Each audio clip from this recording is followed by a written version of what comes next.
நெய் சோறு செய்கிறதுக்கு இன்றைக்கி வந்து பட்டை, கொஞ்சம் கிராம்பு, ஏலக்காய், அப்புறம் பிரிஞ்சி இலை எடுத்திருக்கேன், எடுத்திருக்கோம். ஸோ பார்த்திங்க அப்படின்னா இப்போ வந்து பிரியாணி பாத்திரம் வச்சுருக்குறோம்.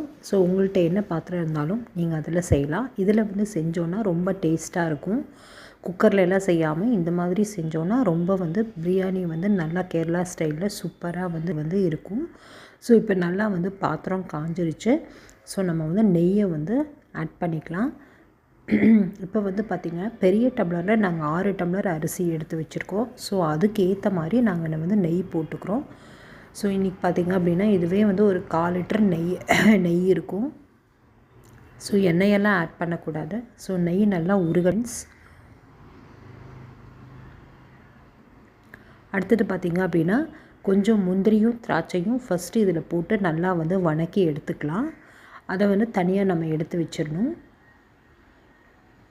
அதுக்கப்புறம் நல்லா பொரிஞ்சு வரணும். இது நல்லா வந்து நெய்யில் வந்து நல்லா வணக்கி, முந்திரியும் திராட்சையும் நல்லா வணக்கி அதை எடுத்து வச்சிடணும்.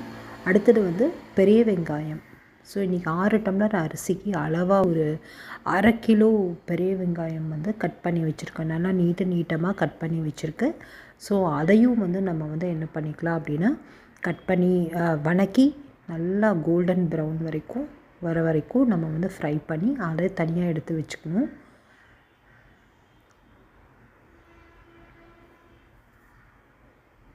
ஸோ இப்போ இதை வந்து பொரிஞ்சாச்சு. நம்ம தனியாக வந்து ஒரு பாத்திரத்தில் எடுத்து வச்சிடலாம்.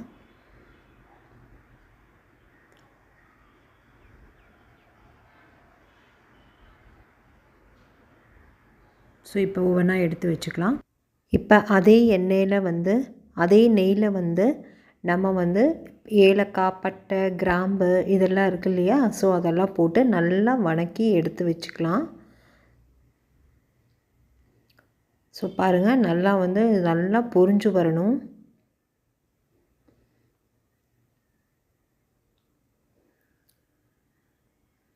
நல்லா வணக்கி விட்டுக்கலாம். ஸோ இந்த நெய் சோறு வந்து கேரளா ஸ்டைலில் பண்ணுறது ரொம்ப ஃபேமஸ். ஸோ அதுதான். இப்போ அடுத்தது பார்த்திங்க அப்படின்னா வெங்காயம், வணக்கி வச்ச வெங்காயமும் இதோடு ஆட் பண்ணிக்கலாம்.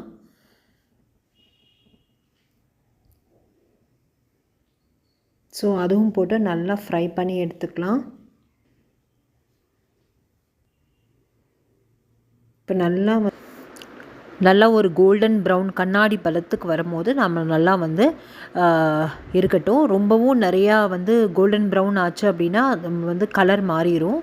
ஸோ இப்போ பார்த்திங்க அப்படின்னா நல்லா இந்த அளவுக்கு வந்து நல்லா வணக்கி எடுத்துட்டேன்.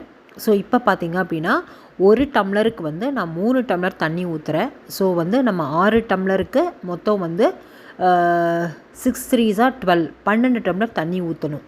ஸோ அதுதான். ஸோ இப்போ நல்லா வந்து தண்ணி ஊற்றியாச்சு. கொஞ்சம் வேணுங்கிற அளவுக்கு நம்ம உப்பையும் போட்டுட்டு நல்லா வந்து கொதிக்க விடலாம். ஸோ இதை வந்து நல்லா ஒரு டைம் நல்லா கலந்து விட்டுட்டு நல்லா கொதிச்சு வரட்டும். இப்போ இருக்கட்டும் ஃப்ரெண்ட்ஸ்.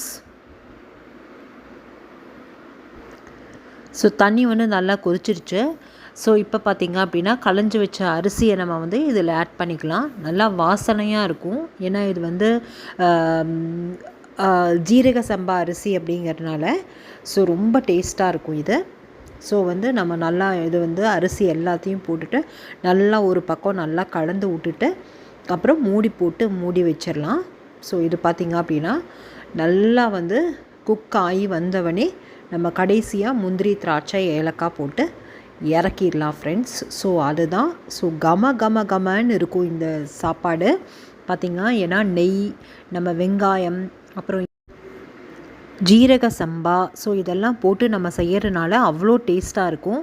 மேலே வர எல்லோ கலர் வந்து நெய்யோட இது. நம்ம மஞ்சத்தூளில் எதுவுமே போட கிடையாது. நெய் வந்து அந்த இது இருக்கிறதுனால நம்ம கலந்து கொடுக்கும் போது மேலே வந்து எல்லோ கலரில் வருது. இப்போ பாருங்கள், சாப்பாடு போட்டால் ஃபுல்லாக ஒயிட் ஆயிடுச்சு. ஸோ அந்த நெய் தான். ஸோ பார்த்திங்க அப்படின்னா நல்லா கலந்து விட்டுறலாம். ஸோ நல்லா இப்போ வந்து குக் ஆகிட்டு வரும். ஸோ குக் ஆனவொடனே மூடி போட்டு தம் போட வேண்டியதுதான். ஸோ அவ்வளோதான். பாருங்கள், இப்போ நல்லா கலந்து விட்டாச்சு. ஸோ இப்போ என்ன பண்ணலாம் அப்படின்னா மூடி போட்டு நல்லா வந்து ஒரு 15 மினிட்ஸ் வந்து நல்லா அப்பப்போ கலந்து விட்டு நம்ம பண்ணிக்கலாம்.